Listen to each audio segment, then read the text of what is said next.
Hey guys, now that the weather is starting to turn cool, I wanted to arm you with a really great muffin recipe that's fantastic with a cup of coffee or tea, or also makes a great dessert idea when you're having a brunch. They're my chocolate swirl coffee cake muffins. They're really easy to put together and so delicious too. Let me show you how to make them. In a large mixing bowl, you're going to add 4 eggs, 3/4 cup of canola oil or vegetable oil, 6 tablespoons of melted butter. I really love to use the combination of oil and butter, especially in muffins, because the oil will make them really light and give it a great texture, and the butter will give them lots of flavor. So I do like to use both. 3/4 cup of white sugar. And to that, you're gonna add 1/2 cup of water. Go ahead and just mix that all up until everything's combined, and then you can set that aside. And in a smaller bowl, you're going to add 2 cups of flour, 2½ teaspoons of baking powder, and 1/2 teaspoon of salt. You can go ahead and whisk that up until it's combined. Then you are slowly going to add your dry ingredients to your wet ingredients, just in thirds, whisking it up until nice and combined. And then to that, you're gonna add 1/2 cup of chopped pecans.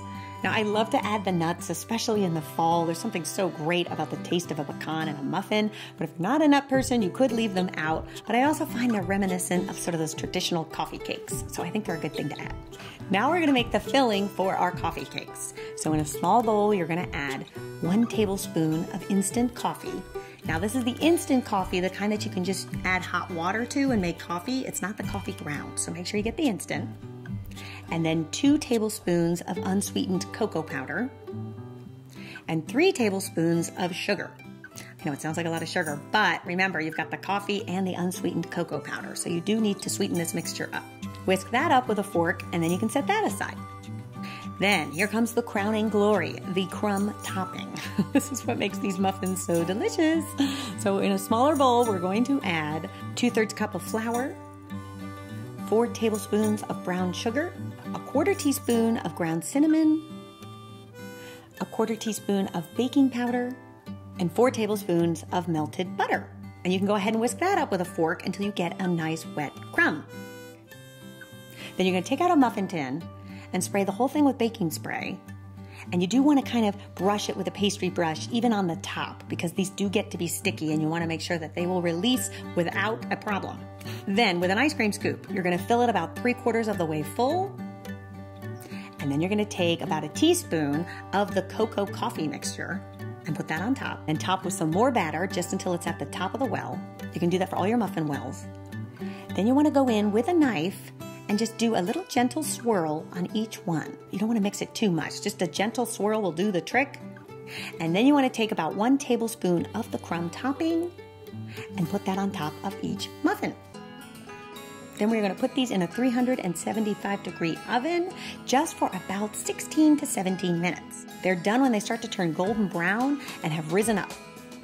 And then you can take them out of the muffin tins and put them on a cooling rack.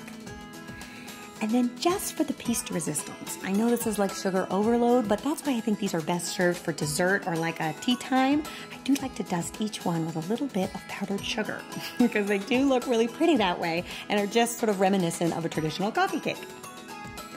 And then I like to display them on a decorative cake stand just to elevate them, take them out of that realm of muffin and turn them into like a mini cake. And then when you cut into them, you'll see you'll have a beautiful textured muffin speckled with delicious pecans, mixed with that cocoa and coffee ribboning, and of course, the crumb topping on top. It's really a winner. I hope you guys give this one a try and let me know what you think. And I will see you back here next week for another delicious recipe. Until then, bye.